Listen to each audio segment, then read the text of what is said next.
In this episode of Beast Legends, the team searches for the origins of one of the most iconic beasts of all time. Look at that. Yeah, that's crazy. That is amazing, isn't it? Their investigation spreads across the globe as they look to the skies. There you go. It's coming. And to the plains. They hunt for evidence of the Griffin. What if it's more aerodynamic? A hybrid monster that ate men alive. Stories of terrifying monsters are told the world over. Some are myths, but others are believed to be real. Now a team of investigators will track down clues and find evidence for the beast behind the legend. The quest to build the creature, bring it to life, and unleash it on the modern world.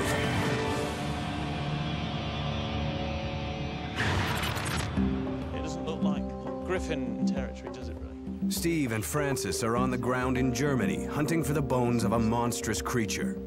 So, lots of cool stuff to work with here. The rest of the team are in the Beast Lab to investigate the source of the legend. So the Griffin, a symbol we all recognize from medieval Europe, heraldry and stuff like that, but it's actually really cool because it's way older than that. Let's check this out. In a mysterious eastern land, where mountains are seamed with gold, a flying terror guards its riches. Nomads who live here fear the beast.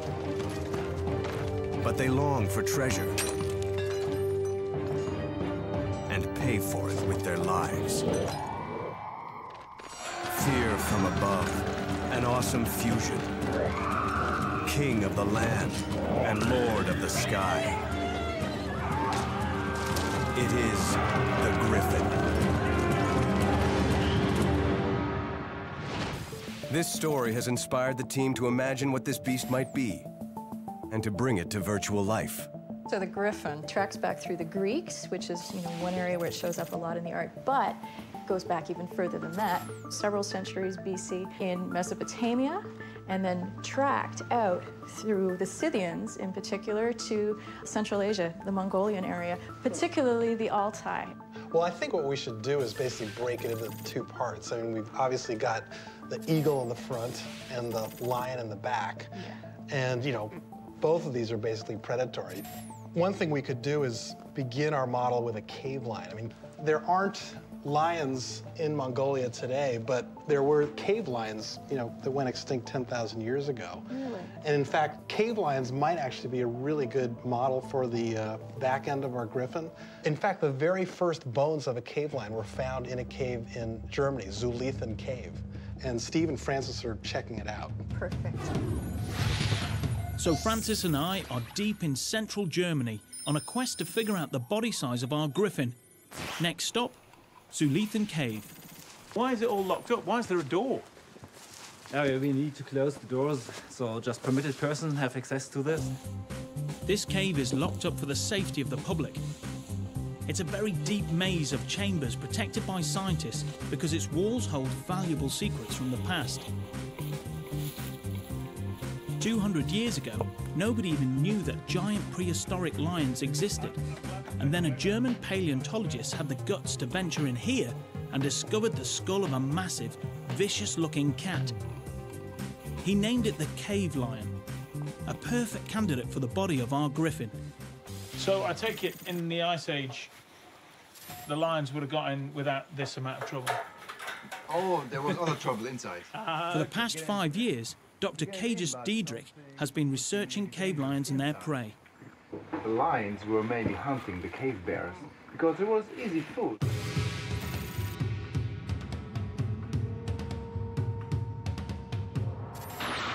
Imagine they were hibernating in a sleeping room, or nearly sleeping. So carp would have been easy food or easy prey for a lion. This is not going to be an easy cave to navigate. Our hope is to find some undiscovered cave lion bones in here to help us determine the size of our Griffin. But we may be dreaming. The bones are over 10,000 years old, It's slippery, it's dark, it's wet, and 90 meters deep. And to boot, most of the bones in here probably won't even be lion bones. Only 1% of all the bones ever found here were lion bones. The rest was mainly cave bear. So that 1% line, It's that's the only one guy few. that failed to finish the kill then. Exactly. For thousands of years, bears came in here looking for a safe place to hibernate, and then the cave lions followed to hunt them.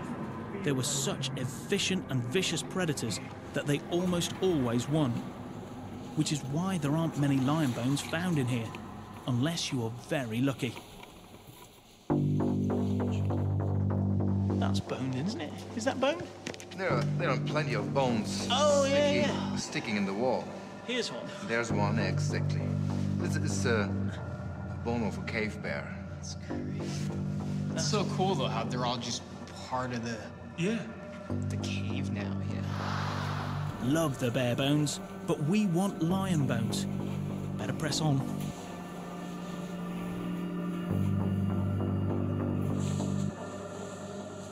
I'm starting to feel claustrophobic. We're slipping through some incredibly tight crevices.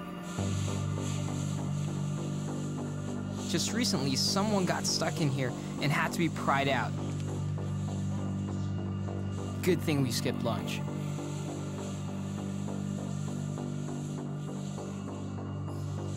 That's it. Now lean well back. Perfect. There we go. Oh yeah, that's it. Just keep doing that. Occasionally look where you're going. At about 30 meters down, we find ourselves in one of the larger chambers. And we can't help but stop to imagine the vicious Ice Age battles that would have taken place in here in the dark.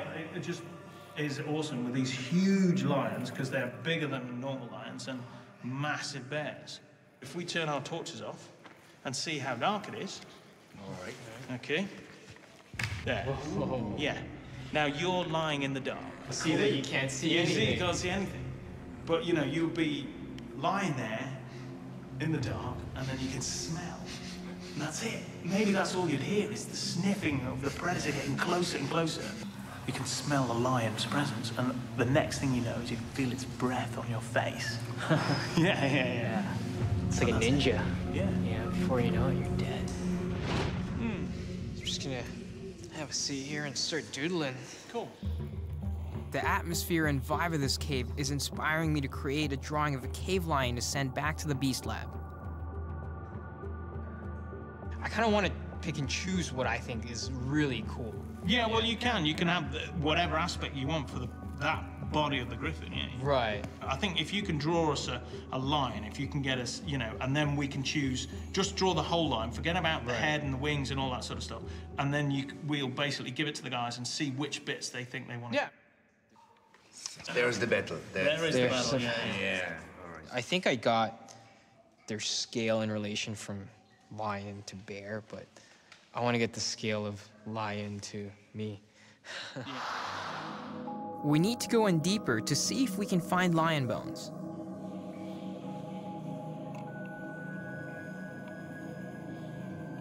After 4 hours, we're 60 meters down, and so far, nothing but bear bones. I can't see.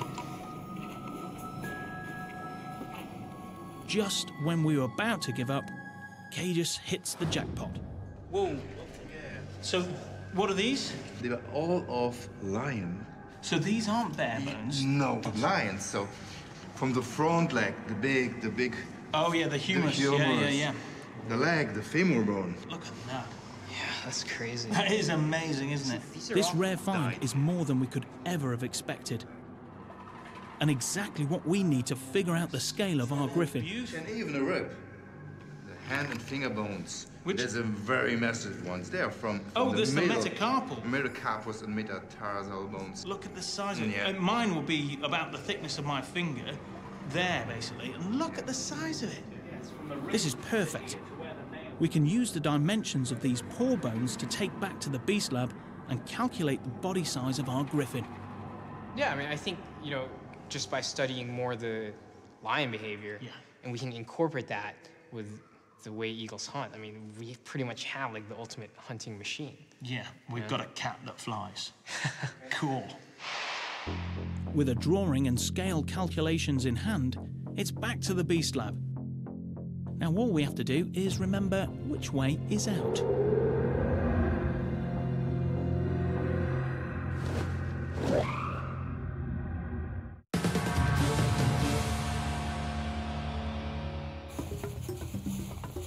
Francis and I are leaving Germany, having made it out of the Zulithan cave alive. And we have in our hands the clues to build the back half of our Griffin. Although it's thousands of years old, the Griffin hit its heyday in medieval times. In the 14th century, it was still thought to be a real animal that existed in far-off lands to the east. A well-known travel writer described the wing lion this way: "One Griffin hath the body more great and is more strong than 8 lions." So we've decided to divide and conquer. I'm going to the far east to investigate the eagle half of the Griffin, wings, chest and head. Francis is bringing our cave lion evidence back to the Beast Lab. I have the dimensions of a cave lion, and it's about 10.5 foot long, 4.3 in the length of the tail, and about 5 foot tall from floor to shoulder. Are you serious? So this thing's pretty huge.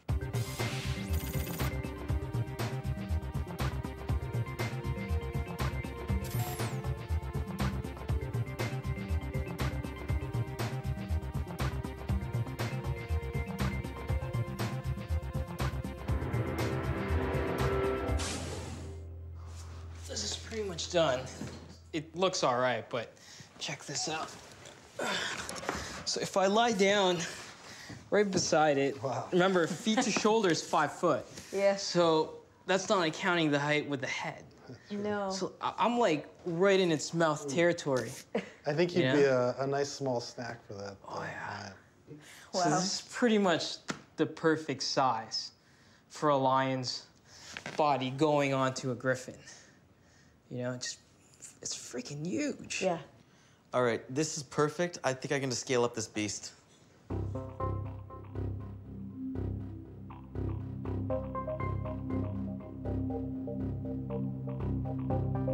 You know, I just wanted to make a couple measurements. I'm just curious about some of the dimensions here.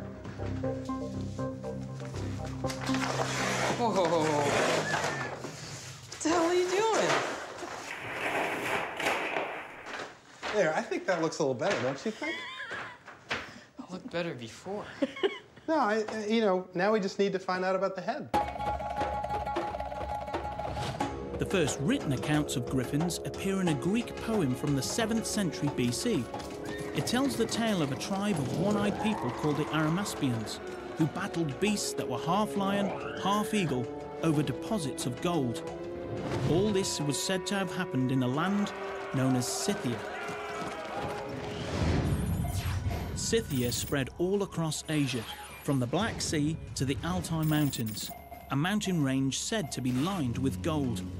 And so that's my destination, the very place where griffins were said to do battles with horsemen, Western Mongolia. My mission? To figure out which species of eagle would be a good pick for the front half of our griffin. There are 9 species currently in Mongolia, so the only way to find out is to go and meet the nomads who live here and hunt with them. I doubt my standard phrasebook covers griffins, so I'm going to need a little help. Hello. Hi, I'm Steve. Venus.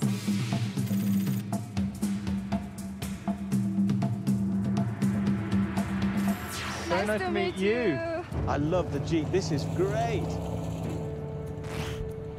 I've been to a lot of places, but never anywhere as remote as this. We're headed up into the mountains that are 1,700 meters above sea level, and we're 3 hours drive away from the nearest town. But it's super flat. It's so desolate and cold, there are almost no trees here. But this is where I need to go to see eagles in action. Venus has taken me to meet one of the most highly respected eagle hunters in the area. It's a skill that's been passed down from father to son in his family for centuries.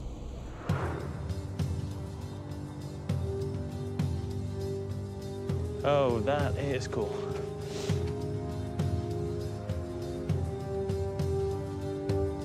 Oh, look at the size of that bird. Wow.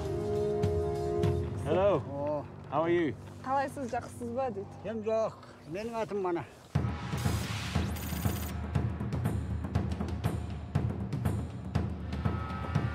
Does the eagle have a name? Tırnek.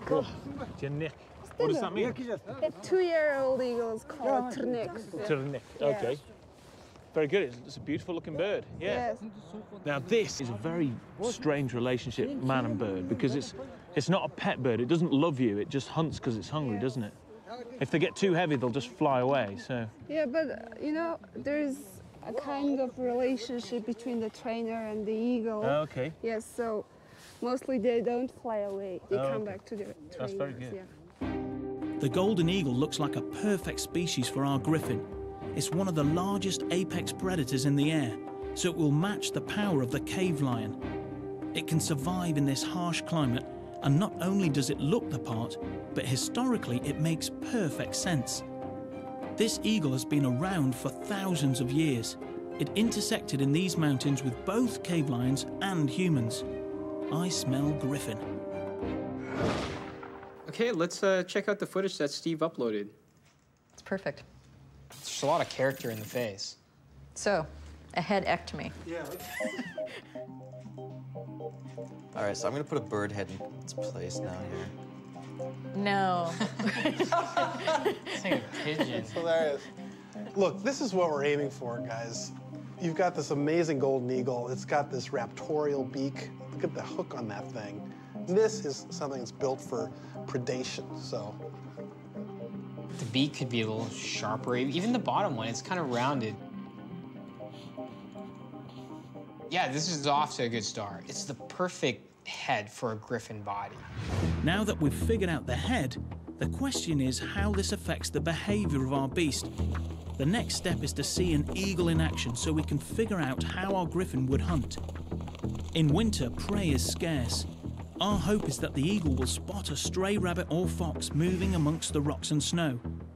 How they manage to survive in these mountains is mind-boggling. But right now at 30 below, as I start an icy incline on horseback, I'm a little preoccupied with my own survival.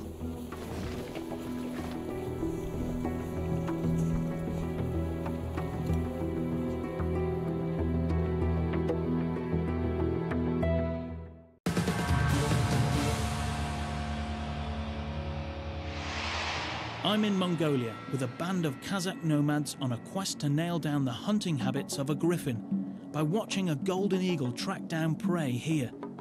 I should get some great clues to help us build our beast, but it's not going according to plan. We've been at this for hours and so far nothing.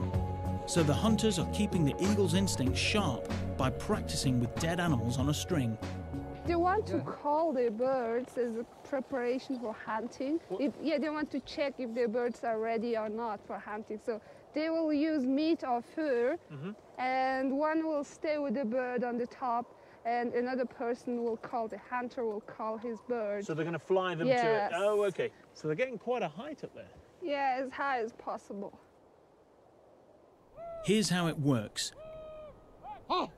The hunters split up so the guys at the base of the mountains can scare prey out from behind the rocks. The guys who make their way to the top of the mountain will then release the eagle. In training, a lure is thrown onto the ground and the eagle attacks it. You'd see any prey from here moving as soon as you get it flushed out. What a great command post. I could totally see how this would work. For the griffin, this is great. Golden eagles make such awesome predators because of their eyes. They can spot moving prey from 1,000 feet up and 1 mile away. We're going to talk about eyes now, okay, because that's going to be an important part of the beast, because obviously the eagle hunts by sight. So let's take a look at some eagle eyes. If we're going to sort of do a point of view of this thing, you've got to have an understanding of exactly how eagle's eyes work. Oh, you might have just seen that there, a quick flicker of the third eyelid. Most mammals, reptiles and birds have 3 eyelids. It's translucent. They can actually see through it, but it flicks across the eye very, very quickly. So cleans the eye, keeps it moist, and it means that they can blink very quickly and not miss much. There is this theory about eagle's eyes that the center part is actually magnified, so they can scan with the peripheral part of their vision, but the center sort of real focus point is actually magnified. Now also look at the size of the eye compared to the head. If we had eyes that big, they'd be enormous. Well, that's exactly what we want our Griffin to do. We want it to scan, look for the slightest movement, something catches its eye, bang, focus in on it, and then wallop, straight down in and get it. That's pretty good. Phenomenal. You know what part of it is, right, is predators have binocular vision. So, I mean, the eyes are more forward set so that they've got the depth perception that they need to hunt, strike something in really accurately in 3 dimensions, as opposed to how you've got it there, which is more eyes on the side of the head, which is how prey animals have it. Yeah. So you got to move it forward. Something like this? Yeah. Yeah. See, it's looking meaner. There we go. Yeah. Well, it looks almost as if, like, our eyes is, like, maybe the size of ping pong balls, and the eagle eyes looks like they're the size of, like, you know, billiard balls. Yeah. Of course, most of the size is inside the skull, but Steve was absolutely right. I mean, what you see is just the very tip of the eye, but boy, it's the orbit inside the skull is just huge. Right. I mean, you can even see the difference here. I mean, you can see that the eagle's eye proportionally is much bigger than the human eye. There we go. Okay. Well, you know what it needs now, don't you? Ears. Ears on an eagle? Combining the insane eyesight that it has with maybe a bit of hearing, this thing is going to be off the hook in the air. The legend says it's got ears, so I'm sorry, it has to happen. Well, what kind of ears are we going to put on it? That's a good question.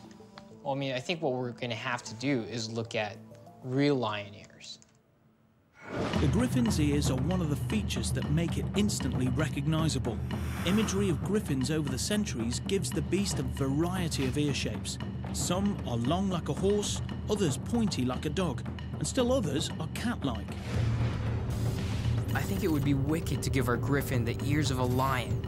We're making an eagle-lion hybrid, so it seems perfect to me. But I can't draw it without seeing a real lion. So Scott's found the perfect place for some artistic inspiration, Jungle Cat World.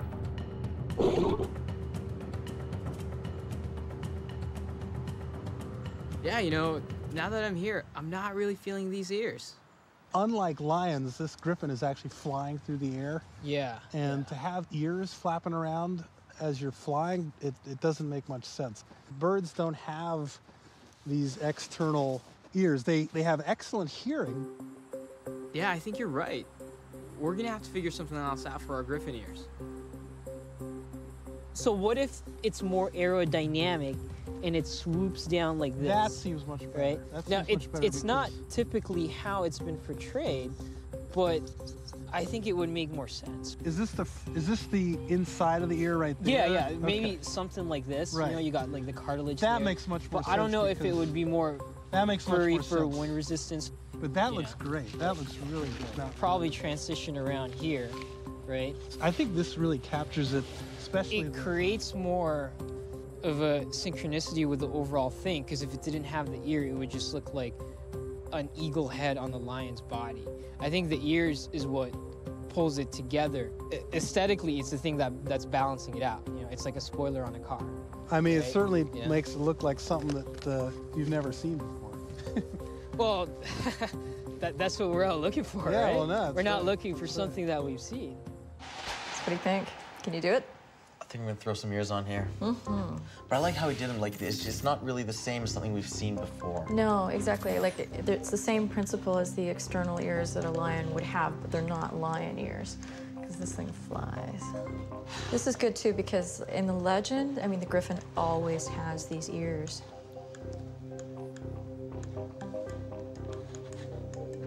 Makes it look fierce too. I like it. See, now this is looking much more like all these images you see of griffins swooping through the air. Exactly. Ears are pretty much a constant. But when it comes to griffin legs, artist renditions have flip-flopped back and forth in design for centuries. Some griffins have 4 lion paws, others have the front talons of an eagle and the back legs of a lion. The question is, how will we design our griffin? The answer lies in the vicious way an eagle attacks. Oh, yes!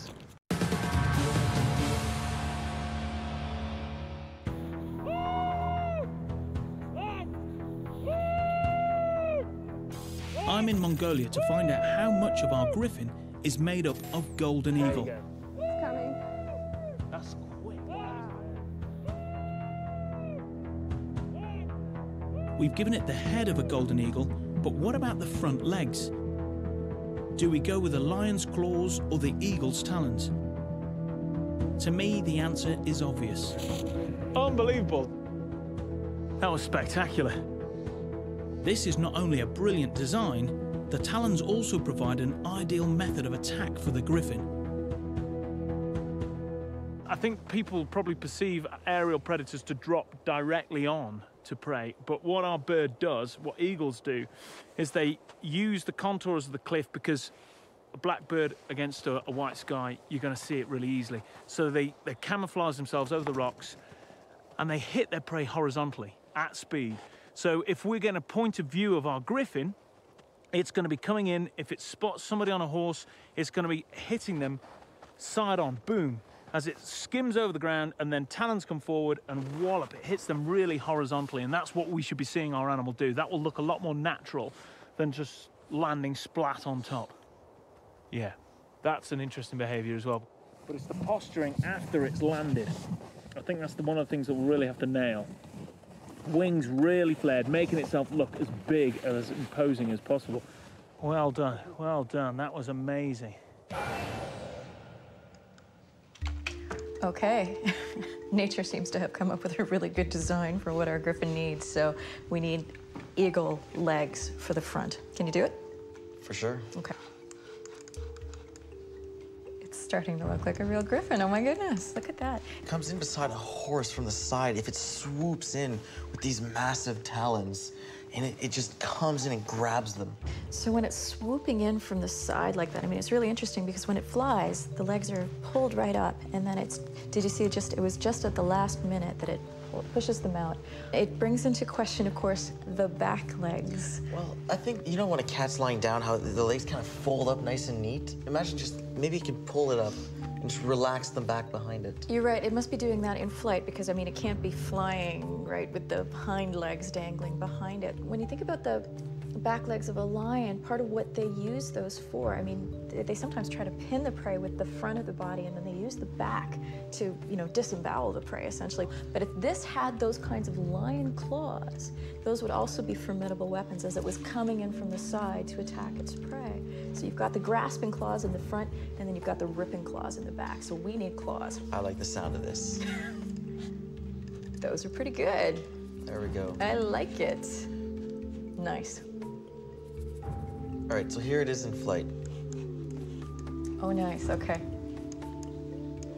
You know, the wings, like, it's really out there to get that gliding. Well, and just the legs just stretching forward. That's good, I like that. Okay, the attack. Nice. I would not want to be on the receiving end of that. That's incredible. So the griffin has its prey. Now what? Look at the feeding as well. We probably won't get a chance to see feeding as good as this. So yeah, beaks used as a dissection tool. Talons just grasping. They're only really for killing. And then it's holding it really firm, and then the beak is just pulling the bits of meat out from between its toes. This is what you want to get the griffin to do. Oh, there we go. There we go. There we go. That's better. That's what we want to hear. Sinews being torn.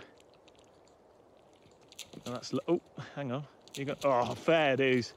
And maybe the odd thigh bone just disappearing down the neck. The acid in the stomach of most of these animals is phenomenal. Oh, that's it. That's the head bob as the swallow. Flicking it, and just trying to swallow that down into its gizzard. Excellent. Well, I hope you can use that. That should be good stuff. This golden eagle has given us the head and front legs. But since the back end is a lion, we need to know how big to make the wings. You know, with wings this size, this thing's unlikely to get off the ground. I mean, especially if you imagine that the backside of this griffin has mammalian-type bones compared to bird bones, which are essentially hollow. I mean, even if this thing had entirely hollow bones, we're still going to have to make the wings a lot bigger. And when you consider as well, I mean, the size of the prey that it's supposed to be able to lift, because what the legends say is they would swoop down and pick up horses. So we have to add that into our calculations, essentially. And I don't think horses had hollow bones. No. So, yeah, those wings definitely need to be a lot bigger, but again, the question is exactly how much bigger. Where are we going to find the right kind of horses? That's a good question. Going somewhere cold? I'm off to Mongolia. Steve and I are meeting up to track down a rare breed of horse that might be just the right size for griffin prey.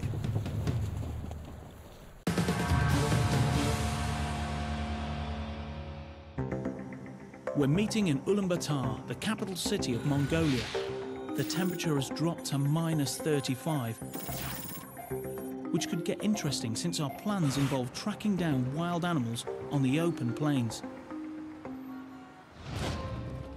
An 11th century bishop described the griffin as living in the mountains of the extreme north, being hostile to horses and men, and having the strength to carry off a horse and its rider. So our next mission is to figure out the wingspan of our griffin, and that hinges on it being able to pick up a horse, a Mongolian horse. Hey, Scott. How are you, Steve? I'm freezing. Good to see you. Oh, my goodness. Man, is it cold. That horse is really impressive up there. Yeah, it's quite a beast, isn't it? But either it's a small horse or a big man. It's That's right. Yeah, it's not a big, massive beast, is it? So yeah. But obviously, griffin bait, that's you know, a massive part of this myth, isn't it? That is griffin chow for sure. Yeah, which is obviously why it's the ideal place to come to. Maybe not in December. We are headed to a sanctuary just outside Ulaanbaatar to see some of the world's last truly wild horses. An ancient breed of Mongolian horse called a Przewalski horse, brought back from the brink of extinction. You know, to be actually able to see them, I'm really, really looking forward to that. Yeah, they are so iconically Mongolian and tied to this landscape. Yeah. So, you know, they are a real sort of talisman for Mongolia. It's great that they've been able to, you know, to save them. These are the last wild horses on the planet, essentially.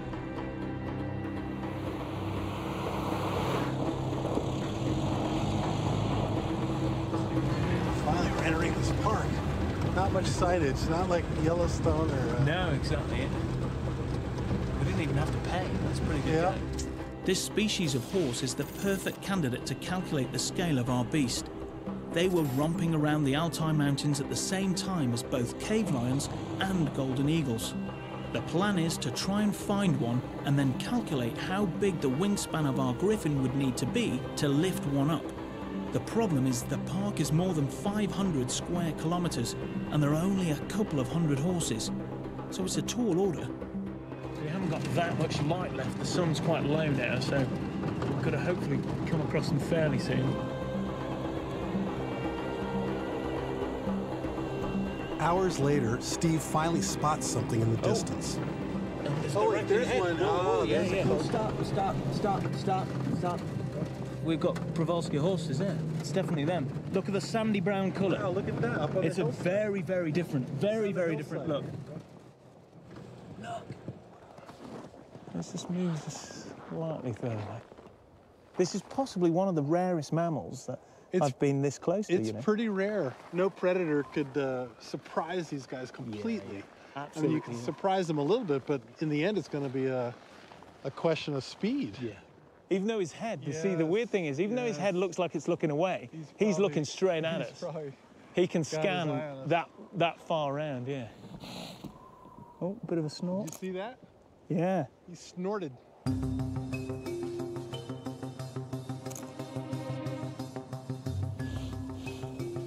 This species is built really differently from your average thoroughbred. They're stocky and very short.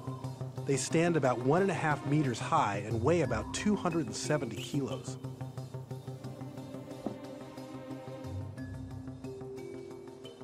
So these guys are each about 270 kilos. Yeah, that's a lot of weight. That's a lot of weight if you're going to carry it away. We should be able to work out a wingspan. As a biologist, it was important that I see these rare horses in person to judge their weight, girth, and size. A good day. The last shot? Yeah, that's a good day. I figured that to lift a Przewalski horse, plus the weight of its own body, the Griffin would need a wingspan of about 7.5 meters.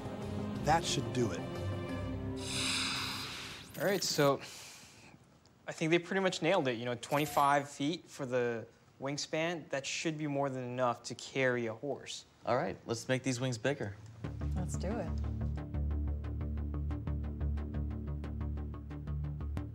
Yeah, see, that's what I'm talking about. Okay, so now it has that capacity to lift a horse, but where does it take it? Where does it go with it? Where does it go to sleep at night? I want to find an eagle's nest as inspiration for the home of a griffin, but it's not exactly the best time of year for it. I know just the group of people to help me. Mana the eagle hunter and his extended family.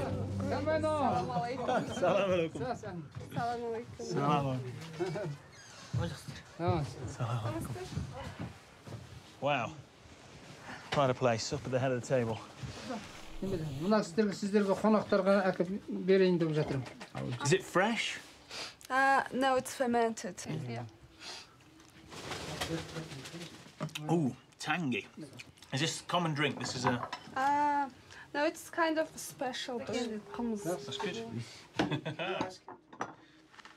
Now, we'd really love to see an eagle's nest because the animal that we're trying to build, or we're trying to sort of imagine would live here, obviously would live in a nest as well. Do they know the nest near here? Yeah, we know a few nests around here, so if possible, they want to, get us to the closest one. Oh, good. Yeah. That's very much appreciated. It tastes unlike anything I've tasted before. As we continue to drink, I swear I can hear strange noises coming from outside the camp. But maybe it's just the fermented milk.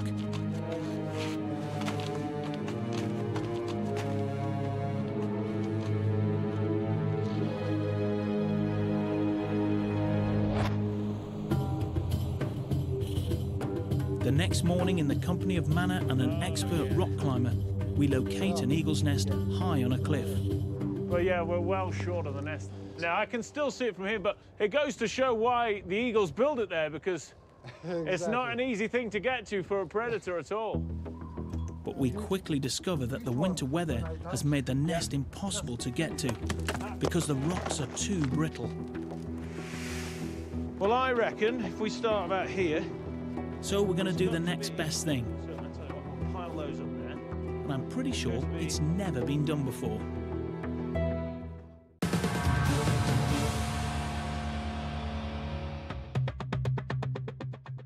I've returned to the family of eagle hunters for help building the home of a griffin.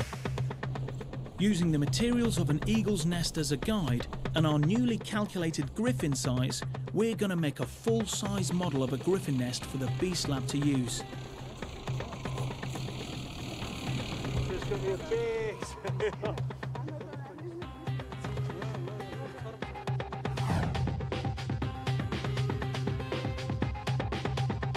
That's looking good. That's looking really good. So wool would be obviously abundant, not only from just finding around the place, but also their prey potentially. But the one difference between the eagle and the griffin is gold. Do they have any gold that we can put into this into this nest? Lying around, big lumps of it. There we go. And that is going to sit. There we go. That's a brilliant, brilliant job. Rachmer. Do we need to bulk it up a little bit? This is kind of flat. It's better? A lot better. I mean, that looked like it took a whole tree just to make. You know? It's too bad they didn't throw any gold in it, eh? It's too bad. We have to leave something to the Griffin, though. Rahmet. Rahmet. Rahmet. And if that egg hatches, tell them just to run away.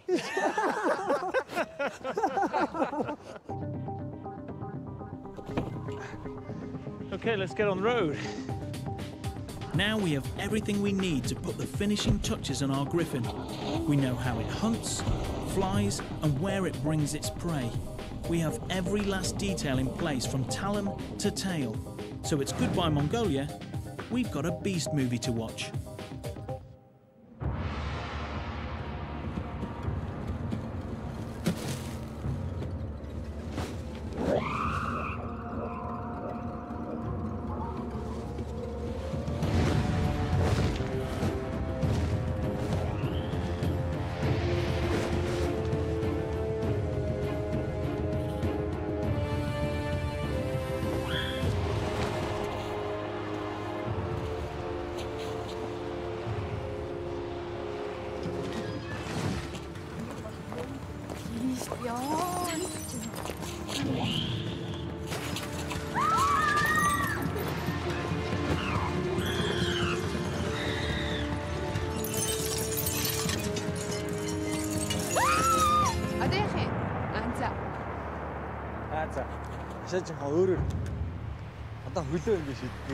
За би чангас да.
I love that it tucked its back legs back there, so when it's flying, all you could really see are the talons. That's right. Well, it's a lion trying to be aerodynamic. Given the fact that people believe these things existed, I think that's exactly what they would have seen. The key to building this beast... That was spectacular. Figuring out how much our Griffin is eagle and how much is lion. By giving it oversized wings, razor-sharp talons, and the back end of a cave lion, we've got ourselves a beast legend.